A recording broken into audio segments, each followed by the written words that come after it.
Thank you for tuning in to Cop with Comic. I'm Brian Koppen. We're with comic Matt Maran.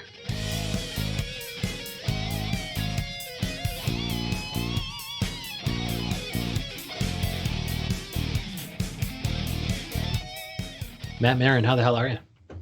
Good. Doing all right. Thank you for having me. Oh, yeah. You got to get ready for tonight's Comedy Fight NYC, or?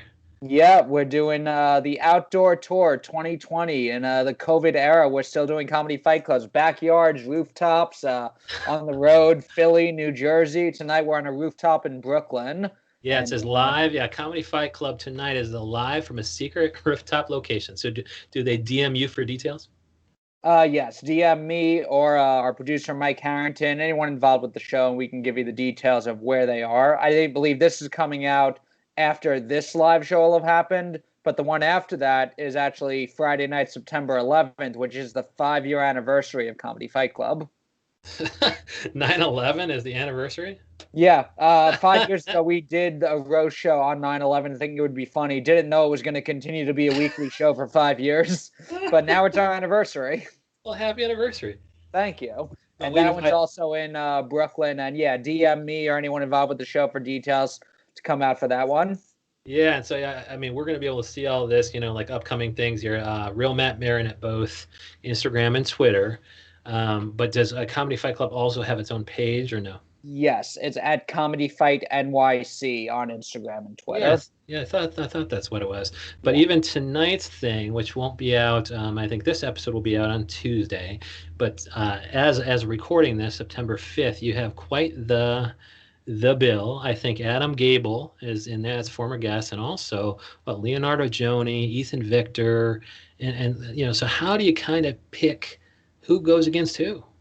Because I'm looking at this other thing, and you had, what was the other thing? I mean, you had you had Gianmarco Cerezi versus Bonnie Q. Harris?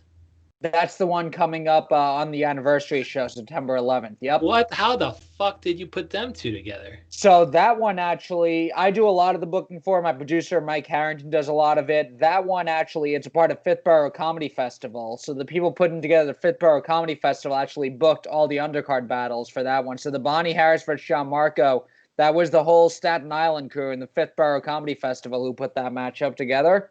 Yeah, my lord. And so typically, though, you're the person matching it up, though. Me and Mike Harrington kind of do it together. So it's usually not the Staten Island Comedy Festival, but people who are putting these things together. And so, I don't want to throw anybody under the bus, but would you have typically, I know you will have booked Bonnie Q. Harris and Gianmarco Cerezi because they're both hilarious and former guests, but would you have pitted them against each other? Possibly. I mean, it's so for years I was just booking it on my own. Once we got on Gas Digital, I kind of delegated a lot of that to Mike Harrington. But I would a lot of times I reach out to people who I think are funny, who I think could do well in roast, who've done it before, who I think would be fun matchups. And yeah, sometimes I'll in my head be like, this versus this person could be a fun or interesting matchup. Sometimes I'll go through stalk people on Instagram and Facebook, see who's friends with who. So I don't put two complete strangers up against each other. Because they got to research each other and shit to know what to insult. Yeah, and a lot of it is also based on what I think would make for a fun overall show. Sometimes there's maybe one person who, on their own, maybe isn't that funny, but I think if I match them up with this person, their dynamic together would be very funny. So there's a lot of little things like that I'll think about. And then other times it's just last second and I need someone and I'm reaching out and I'll just put any two people who are willing to face each other because I'm scrambling at the last second. So it really is, there's not that much rhyme or reason to it. Yeah, and you probably can't even predict. I mean, you can try to predict whether or not something's going to be a good matchup, but you won't know till it's done. Right, exactly. Yeah. And so have you ever done a Tournament of Champions? Because I thought Luke Graglia won his fight, and I thought Malcolm Sills won his. So I was wondering if you'd ever pit somebody like Luke Graglia against Malcolm Sills because they both won. Yeah. So you have a Tournament of Champions, I guess is the question. So we, that was the way we had always done the show. When we first started it, in order to book matchups, we would just get 32 people and do a bracket. And once that one would end, we would start another one and another and another. And once we were at the stand and on Gas Digital, there were less battles overall. So we still did do a couple of tournaments. We haven't done one in about a year, but I think we were up to the 22nd tournament that we had. Lord. But yeah, we would usually do it, and then the winner would face the Comedy Fight Club champion.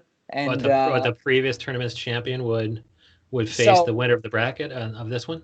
so it was like the winner of the first tournament was our Comedy Fight Club champion. Then the winner of the next tournament got to face that champion. And if they Yes. kept going, and we would do things like number one contenders matches. A few years ago, early days of Fight Club, Josh Palladini said he wanted a title match and he would put his long hair on the line, and if he lost, we would cut his hair. So I was like, all right, yeah, I'll put that on. He didn't have to win a tournament; he just had to risk his hair. And yeah, we cut off his ponytail live in front of the crowd. But yeah, it's I keep it a little bit pro wrestling, so it's like at Yeah. any time anything can happen. Yeah, like so do you ever so in those big cases where, maybe one tournament's champion will face off against the next one, do you hype it up or can you hype it up with wrestling style promos where they're Of talking shit in course. advance? Yeah, of course. If they want to film or record anything, they're free to. But every single Yeah. time, I call it the most prestigious prize in all of entertainment, the Comedy Fight Club Championship. Yeah, because I see here you had Isabel Hagen and Mia Faith Hammond, and that must have been like just a behemoth of the behemoth comedians facing off. That's amazing. Yeah, that was about a year or so ago, and yeah, I've been during the quarantine when we've all had a lot more time. I dug through some old clips and got a few like little MP4s and I'm gonna try and upload a few of my favorite old Comedy Fight Club moments. Wow, yeah, that's great, man. You just have the fucking archive. I love that shit. Yeah. Um, wow, I'm just fucking thinking of the possibilities, and it sounds like you've explored a lot of them. And so the whole Gas Digital, at what point did Gas Digital enter the kind of the scene or the equation? And how did your programming change? Like, did it coincide with you being huge, or did it kind of expose you to an even bigger audience? So it definitely exposed us to more of an audience. It was so Gas Digital had Roast Masters, and there Okay. was also the Roast Battle show that had come over from LA that was at New York Comedy Club. And while those two shows were going on, and the Roast Battle show on Comedy Central was coming out, so it was a lot of people doing those shows who either had TV credits or were working comics trying to get another TV credit. But there Yeah. was nothing for kind of lower level comics, and that was where kind of Comedy Fight Club came out of, was basically an open mic roast battle.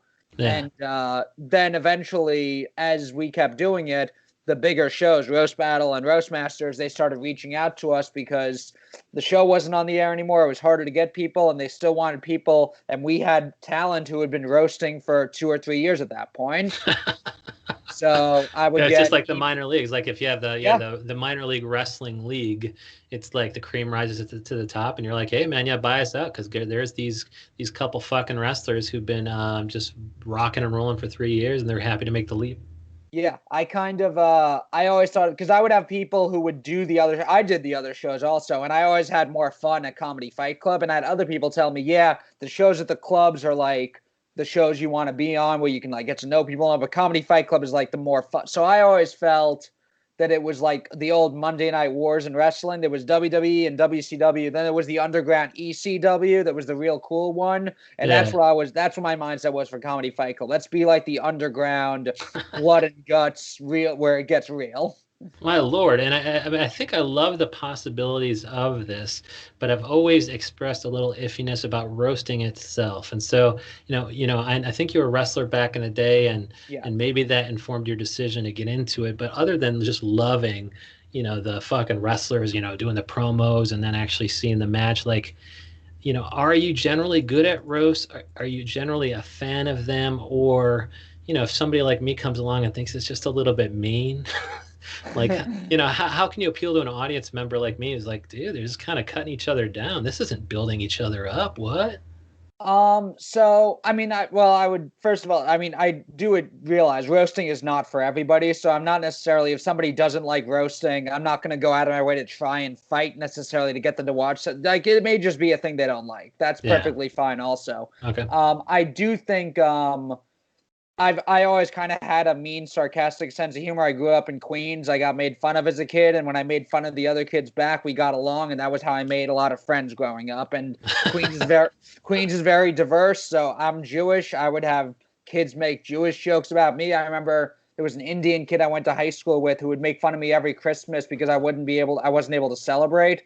And one year he Every Christmas, like yeah, clockwork. yeah. I need to make I fun of remember Matt Marin today.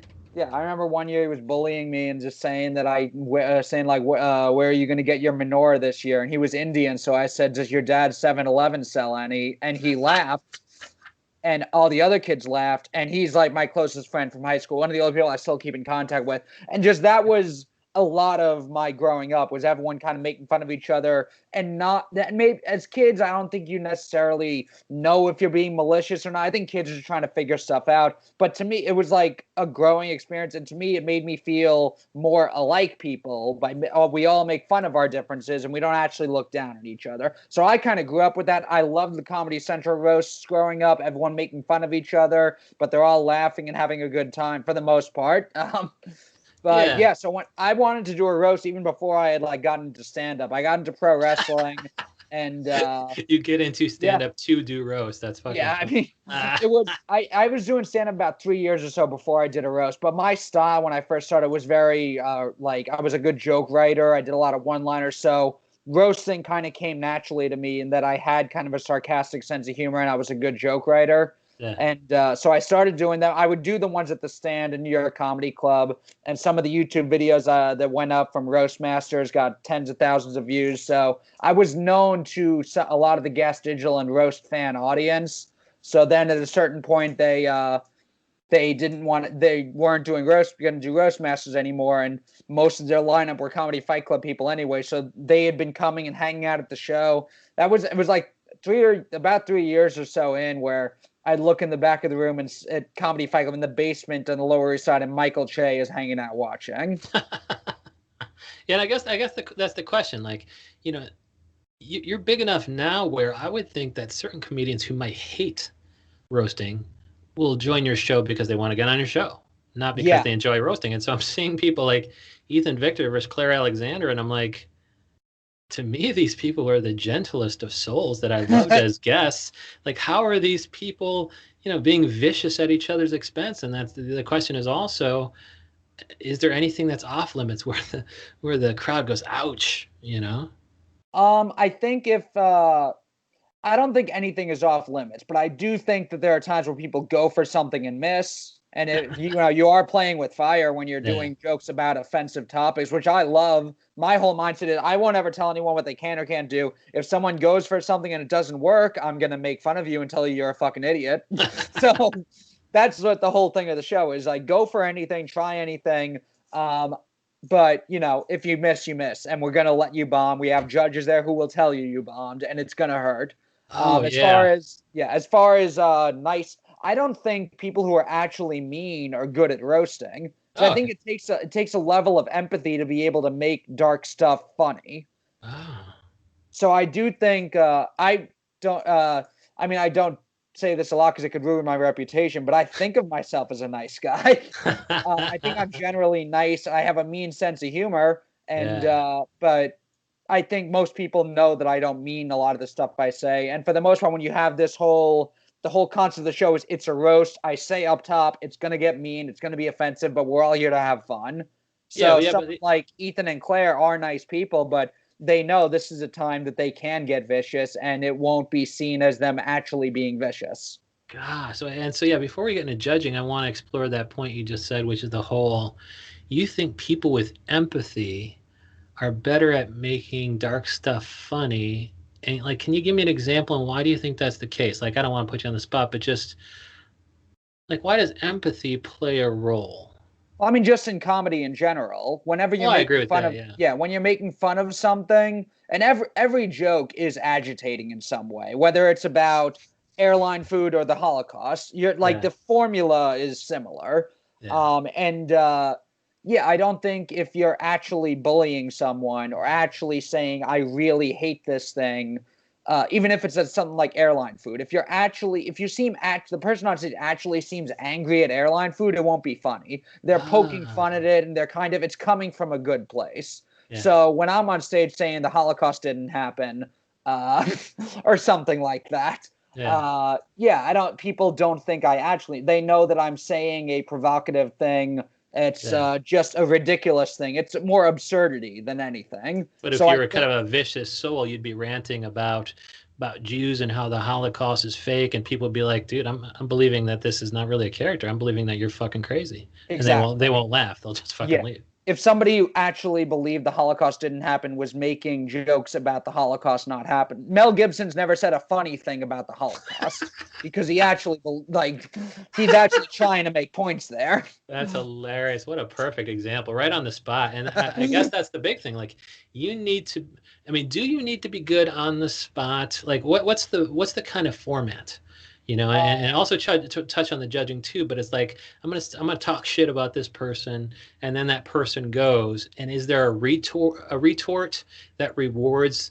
Thinking on your feet, like a rap battle or something, where it's like, oh shit, this person just said all this stuff, and I'll get more points if I touch on shit they just said, because it's like crowd work. People think I made it up on the spot.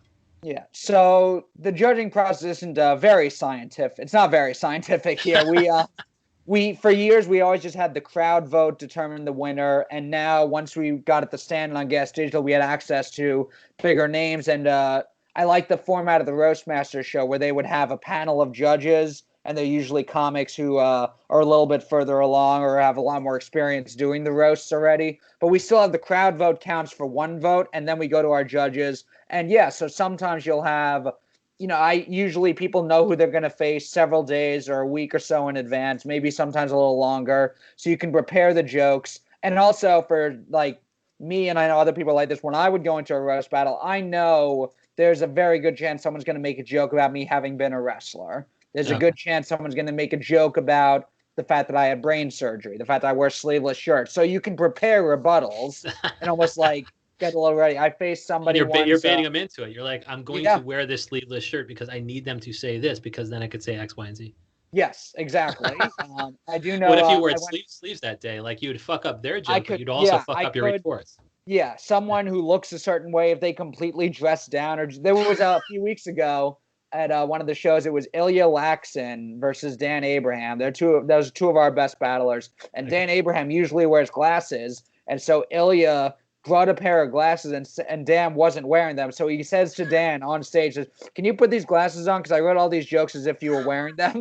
And he puts them on. As soon as he does, Ilya goes, "All right, you fucking nerd." Dude, I love that. And I love that he was game enough to put him on, Yeah. because you probably got to laugh with that, with the whole, oh shit, I just wrote some shit. Can you put the glasses on? I love that. But she brought glasses along? Yeah, he brought them Okay. for his opponent. So Okay. my mentality with all the roasts is I've never cared if I won or lost. I cared more about it being a great battle. Yeah. So if somebody like wants me, like I'll always play along. I would never like not wear a sleeveless shirt in hopes that I fuck up the other person because it is a team effort. I think Yeah. some of the first roast battles I would see they treat them almost like boxing or UFC fights. And I think pro wrestling is more the way to go, where it's two people kind of working together to put on a show for the crowd. Because if you win and your opponent does bad, it's not as memorable of a battle. Yeah. And so, do you think people coordinate ahead of time? Like, if they are of the mind that you are, which is of course the right mind because you've done this thousands of times, but like, or do you encourage them to be like, you guys might want to work together on this so that it's a better show? Or do you think everybody goes in it, and does not work together, thinking that assuming that the other person's the enemy? I think different people have different ways. I never tell anyone one way or the other. I've done battles before where the other person was like, let's coordinate. And we each wrote our own jokes and then sat down and kind of planned out which ones would go after which ones together. That Did was that the work only time work I did. well? I don't think that's common, Okay. but I had no problem doing that. Okay. And yeah, I think overall, for the most part, I think people are rooting for their opponent to do well, just not as well as them. I think But that's usually what people are thinking. But it's also like comedians are so selfish. They're like, yeah, it would put on a better show for the audience if we prepared ahead of times. But some of the fun in it is going in there naked, like Yeah, going in for there sure. being like, this could fucking really go bad, and that's why it's funny. And because they're kind of selfish. They're like, I'm not going to put on a better show. I want there to be risk. I want there to be danger. But we Yeah. follow all this shit. I love the fact. I mean, you're bringing some of these fucking great comedians together, and I love the fact that you're doing it. And we can stay tuned to all this shit at Real Matt Marin across all social. And Yep. then the Comedy Flight Club NYC is the Facebook page. Yep. It's the Twitter and Instagram, and on Facebook there is also a Comedy Fight Club Facebook page. Okay. And then like tonight's battle with Adam Gable, etc. Like, you said that shows up on Gas Digital on Tuesday. And where do they Uh, where to It's on consume their Wednesday. product. Yeah. Yes. So it's on Wednesday nights at 10:30 p.m. So Gas Digital Network, it's a subscription service, but if you don't subscribe, you can still watch the shows live. If you subscribe, you can get the entire catalog, Comedy Fight Club, and all the other shows on the network, Legion of Skanks, In Godfrey We Trust, all the shows that they have. And but if you don't subscribe, you can still go to the website and hit watch live Wednesday night at 10:30. You can watch Comedy Fight Club there. And it also comes out as a podcast each weekend, every Saturday night, Sunday morning. You can listen to the show each week as well. Dude, fuck yeah. And those Gas Digital people, they need to realize that, you can fight without actually fighting because they recently got into some fisticuffs with audience members, didn't they? The Big J Okerson thing. I Yeah, mean, he that got wasn't attacked on fisticuffs. That stage, was right? yeah, that was someone coming up to the stage and Wow. pulling him down, and then they were like, "All right, we'll fight back." Yeah, that wasn't necessarily fisticuffs, but I mean, Yeah. Louis J. Gomez will get himself into plenty of fisticuffs as well. But I love that Comedy Fight Club is on Gas Digital. That seems to make a little bit of sense. Of course, yeah, we did. When they do their festival, we did Skank Fest the last year. Full ballroom, 200 people, all chanting AIDS because they know Comedy Fight Club loves that. Chanting AIDS is something that Comedy Fight Club loves. I love that so much. Matt Maran, thank you so much for coming on. Awesome. Thanks for having me.